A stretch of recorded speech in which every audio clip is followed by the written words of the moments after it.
Good morning, everybody. Hope you're well. I live out in Suffolk County. In Suffolk County, we're expecting up to 15, 16 inches of snow. I'm looking outside. It is so windy. Nobody's going outside, so I'm diving in the house, praying in my house today. And I was thinking so much about this class right now, so I figured, why push it off? Why not just give the class while I finish up my davening? In any case, it's really a very interesting point that's made. We talked yesterday about how there are three different levels in our relationship with God. We have chukim, we have edus, and we have mishpatim, which represent three different types of our relationships, three different degrees of our relationship. And the role that chukim, that the decrees have as far as really making a statement that not everything's dependent on my understanding, on my limited way of perceiving God, that there are going to be aspects of God that are going to be beyond my intellect, and that's perfectly okay. Same thing also applies in a marriage. Then in a marriage, we have those aspects of the marriage and the relationship that make total sense, where it's totally acceptable. Those things that we have a hard time with, but once it's explained, we're able to put it into context and understand it, and then we kind of roll our eyes a little bit and just go on. And then we have those aspects of the relationship where we roll our eyes a lot, and we just can't figure out, where is this coming from, and who is this person? Is this the real person that I married? And that's very common in relationships. But God's relationship, God's marriage with us is the original marriage. And our marriage is a reflection of God's marriage with the Jewish people. So as a result, when we accept God, not just based on our intellect, not just based on what we understand, but based on that this is a beautiful relationship with an infinite being, with infinite intellect, infinite understanding, then it really changes things a little bit also.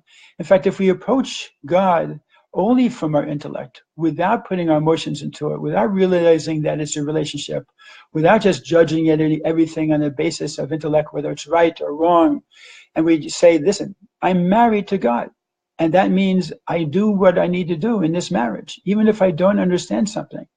And we take it one step further. The sages say in the Chassidus that if a person only does things according to the intellect, then they can be what's considered to be a slave of Kedusha.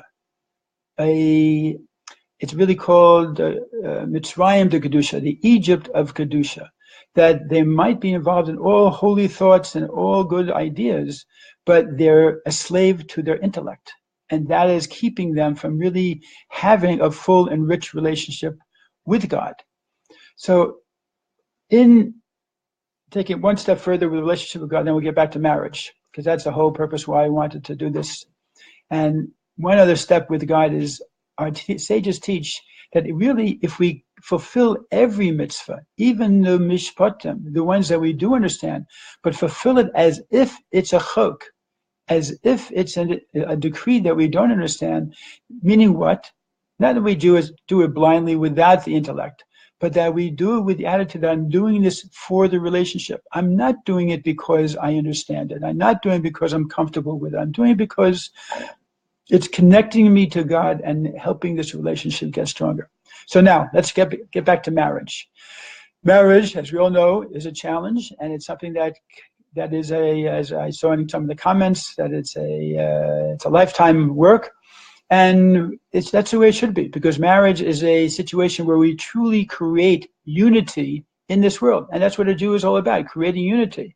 And when we do it in a marriage, we're doing it really full time in our house, in our kishkas, in our core being, creating unity.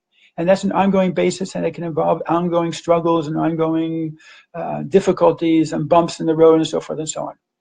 But the main bump I think many people have is, how do I live with or accept that my spouse has things in them that I really can't understand at all, that I can't even put into context and can't figure out. And it's very hard for me to live with that. And now we're going to turn the tables a little bit, and we're going to say that our relationship with our spouse is like our relationship with God. That where really does a relationship shine forth as a relationship?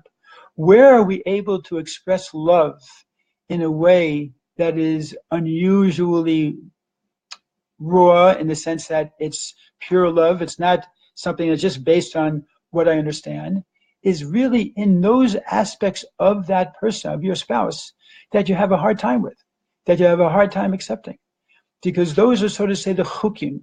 Those are the decrees. Those are the aspects of the relationship that just don't make sense and are very hard to be able to understand. But in that, we find really, as Jonathan Bentwith just commented on yesterday's class, that's where the chukim become lovable. In other words, this individual who I'm married to, I understand 50%, 70%, even maybe 90% of their behavior. But that other 10, 20, 40, 50%, wow, that really puts me through the ringer. But if we look at it and say, you know what? I'm married to the whole person. And this person has a lot of good things about them. And these things that I don't understand, somehow that is part of the package deal in this relationship. And if it wouldn't be for those things that I don't understand, then the parts that I do understand and do like and do feel very comfortable with, they might be different, because this person is not just divided up into different categories. They're one individual, and every part of them makes them who they are.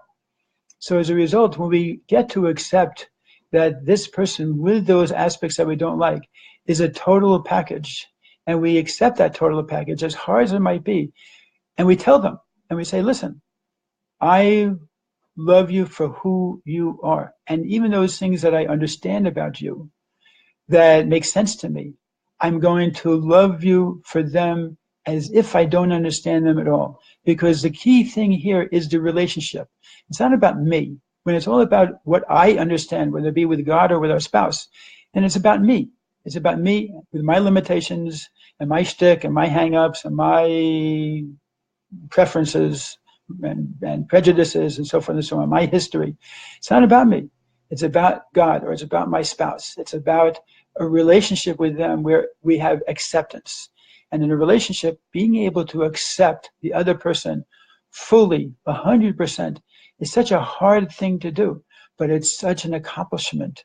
And it sets a relationship up on a foundation whereby that relationship is able to then really start to flourish as a relationship.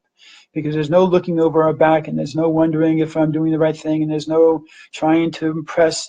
There's just being myself in my essence, and my spouse being herself in her essence, God being himself in his essence as he always is, and us trying to be ourselves in our essence, just relating to God for whoever God is and whatever God asks of us and whatever situation God puts us into, because this relationship is the primary part of who I am, what defines me, and what my life is about.